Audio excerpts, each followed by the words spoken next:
নমস্কার, কেমন আছেন সবাই? রূপাস রসোইঘর থেকে সকলকে শুরুতেই অনেক অনেক স্বাগত জানাই। আজকে আমি চলে এলাম সামার স্পেশাল একটি চিকেনের রেসিপি নিয়ে।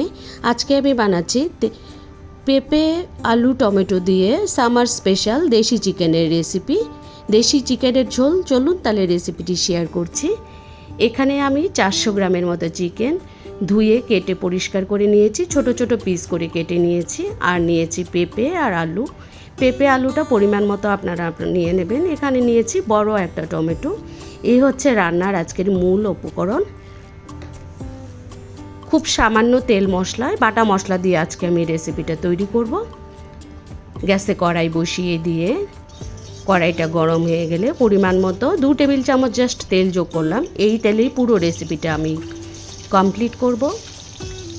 আমি প্রথমেই আলু আর পেঁপেটাকে শুধুমাত্র হলুদ দিয়ে ভাজবো।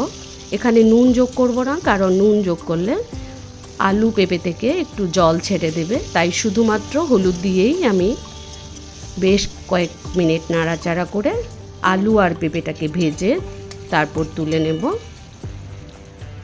আলু পেঁপেটা কিন্তু আমার বেশ কয়েক মিনিট নাড়াচাড়া করে ভাজা করে নিয়েছি। এবার এই তেলটাতেই আমি ফোড়ন দেব গোটা গরম মশলা, এলাচ, দারচিনি, তেজপাতা আর শুকনো লঙ্কা।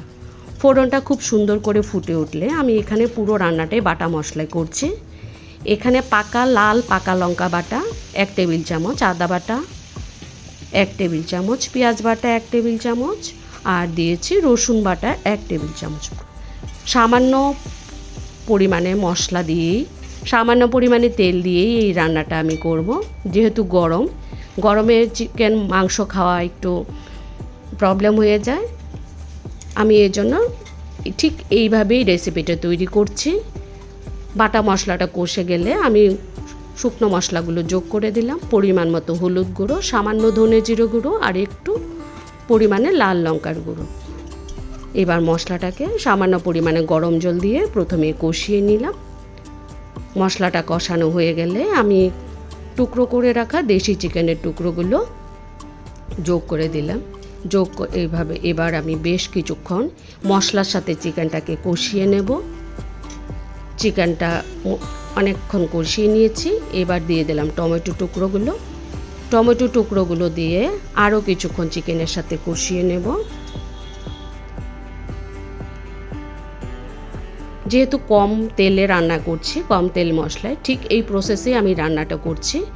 এবার ঢাকা চাপা দিয়ে লো হিটে আরও কিছুক্ষণ চিকেনের সাথে মশলাটাকে কষিয়ে নিই।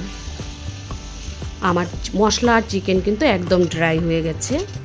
এবার আমি ঝোলের জন্য পরিমাণ মতো জল যোগ করে দেব। এখানে গরম জল দিয়েছি, যেহেতু আমি দেশি চিকেনের ঝোল রান্না করব পেঁপে আলু টমেটো দিয়ে, একটু ঝোলের পরিমাণটা একটু বেশি দিতে হবে। বেশ কিছুক্ষণ এরকম করে নাড়াচাড়া করে নিয়ে আগে থেকে ভেজে রাখা আলু আর পেঁপের টুকরোগুলোকে দিয়ে আরও কিছুক্ষণ নাড়াচাড়া করে ঢাকা চাপা দিয়ে বেশ কিছুক্ষণ রান্না করে নেব। এখানে আমি দিয়ে দিলাম পরিমাণ মতো নুনটাকে চেখে আরেকটু পরিমাণে নুন। এবার ঢাকা দিয়ে বেশ কিছুক্ষণ রান্না করে নিলাম।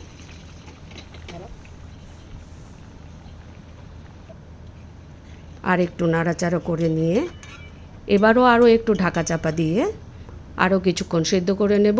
যেহেতু দেশি চিকেন সেদ্ধ হতে একটু সময় লাগে, তার জন্য আরও একবার ঢাকা দিয়ে একটু রান্না করে নিলাম। বন্ধুরা যারা এতক্ষণ আমার রেসিপি দেখছিলেন, এখনও লাইক করেননি, প্লিজ একটা লাইক করে দেবেন। যদি নতুন বন্ধু হয়ে থাকেন তাহলে আমার চ্যানেলটা সাবস্ক্রাইব করে আর আমার পাশে থাকবেন। আমি আবারও ঢাকা চাপা দিয়ে রান্না করে নিয়েছি বেশ কিছুক্ষণ। আমার চিকেন আলু পেঁপে কিন্তু একদমই সেদ্ধ হয়ে গেছে। দিয়ে দিলাম পরিমাণ মতো গরম মশলার গুঁড়ো দিয়ে আমার রেসিপিটা নামিয়ে নিলাম। একদম কম তেল মশলায় এই দুর্দান্ত টেস্টি সামারের একটা চিকেনের রেসিপি আপনাদের সাথে শেয়ার করলাম। যদি ভালো লেগে থাকে অবশ্যই একটা কমেন্টস করে আমাকে জানাবেন। আমি আমার রেসিপিটা নামিয়ে পরিবেশন করে দিলাম। ভাত, রুটি, পরোটার সাথে এরকম একটা সামারের রেসিপি, চিকেনের রেসিপি কিন্তু দুর্দান্ত লাগে। এতক্ষণ যারা আমার রান্না দেখছিলেন সকলকে অসংখ্য ধন্যবাদ জানাই। সবাই ভালো থাকবেন, সুস্থ থাকবেন। দেখা হচ্ছে পরবর্তী নতুন আরেকটি রেসিপি নিয়ে।